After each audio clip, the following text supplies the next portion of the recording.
Your Honor, whether this is arraignment or otherwise, the motion of the prosecution is very much consistent with the Senate rules on impeachment. I think the question, Your Honor, is very simple. As I have It's mentioned, Your answerable by Honor, yes or no, Your Honor. Rule Is the 7, lead prosecutor Rule 9, is the lead prosecutor Let this not be a debate between the requesting councils. for the respondent accused to Counsel be for arraigned, Your Honor? respondent, kindly make your comments and avoid asking questions from the counsel for the prosecutor.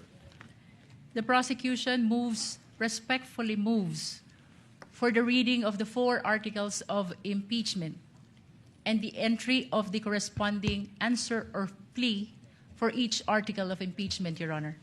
Your Honor, this is consistent to the Senate rules on impeachment, particularly Rule 7, Your Honor, the last paragraph of which mentions about failure to appear, failure of the lawyer to appear, and failure to file answer. There should be an entry of plea of not guilty. Likewise, Your Honor, under Rule 9 of the Senate Rule of an Impeachment, which says that the person impeached shall then be called to appear and answer the articles of impeachment against him or her. In this rule, Your Honor, it was likewise provided that the name of the person appearing in behalf of the respondent should be entered into the record. And by the answer, Your Honor, it is humbly believed that it pertains to the particular plea of whether guilty or not guilty of the respondent, Your Honor. Likewise, Your Honor, under Rule 22-21, Your Honor, the trial of all the articles of impeachment shall be completed before the senators vote on the final question of whether or not the impeachment is sustained.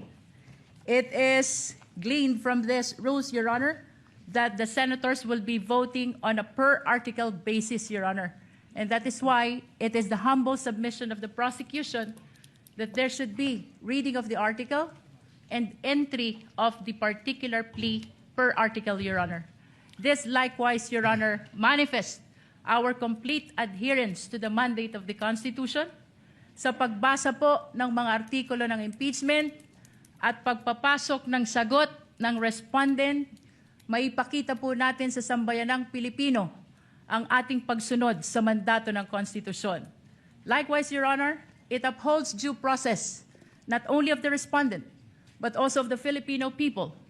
Sa pagbasa po ng mga artikulo ng impeachment, she will be informed of the nature of the accusation against her bago pa po siya sumagot whether she is guilty or not guilty, Your Honor. Likewise, Your Honor, ang 4 na artikulo po ng impeachment ay nakabase sa iba't ibang alegasyon ng facts at iba't ibang nature of accusation or cause of action, Your Honor. And with that, Your Honor, it is perceived that there is a possibility that the plea of the respondent to each and every article will be different from one another, Your Honor. And lastly, Your Honor, this is consistent with the Senate rules on impeachment because the senator judges, the honorable senator judges, Your Honor, will be voting on a per-article basis after the conclusion of the trial of this impeachment case, Your Honor. The chair will respond.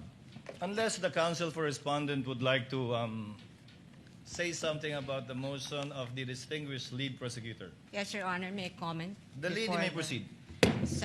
Before the presiding officer can rule on the motion or request of the lead prosecutor. But before I give my comment, may I just clarify if the lead prosecutor is now making a motion to arraign the respondent accused.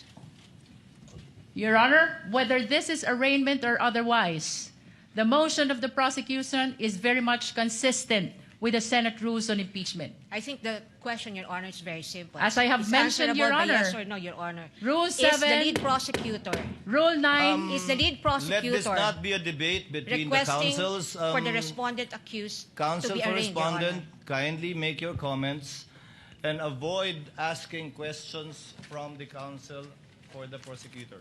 We will recognize the counsel for respondent for her comments on the motion and the manifestations made.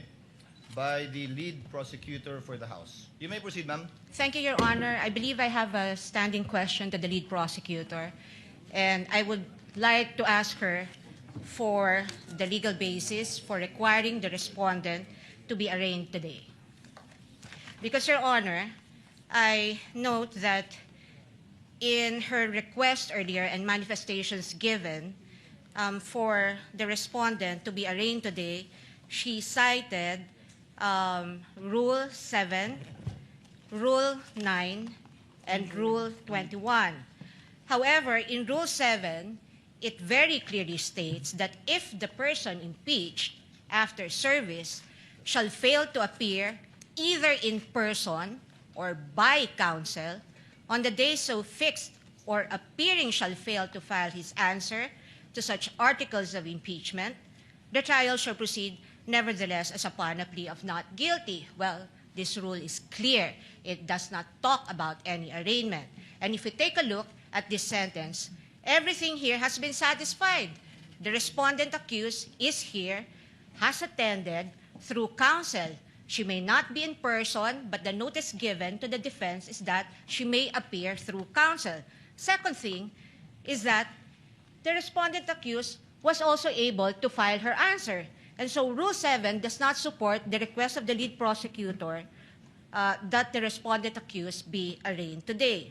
Now, on the matter of Article 9, counsel also say that the person impeached shall then be called to appear and answer the articles of impeachment against him or her.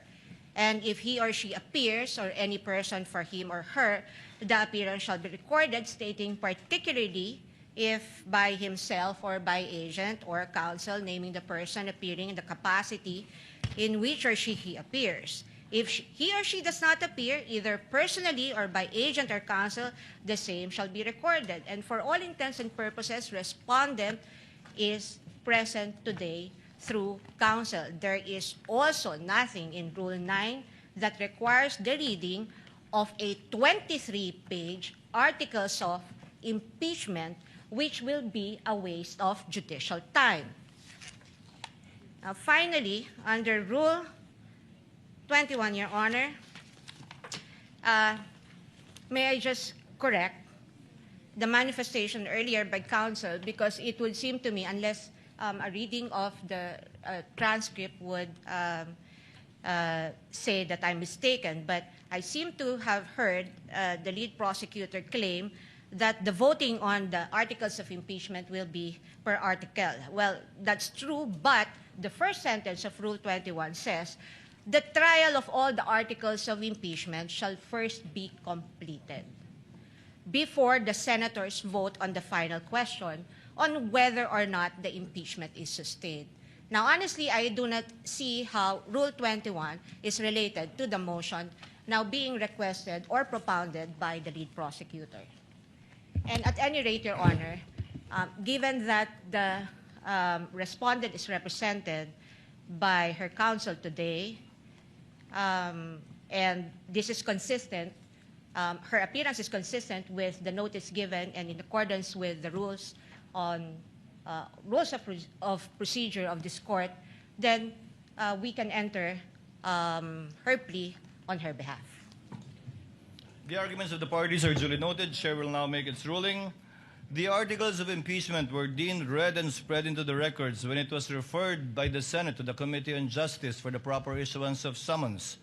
And a plea of not guilty will only be entered in accordance with our rules in behalf of the Vice President if she does not file an answer. But in this case, she has filed an answer and in fact has appeared through counsel. Insofar as the reading of the articles of impeachment is concerned, it will be done at the final resolution of this case when it is put to a vote by the senator judges, where each article of impeachment will be read before a vote shall be taken thereon.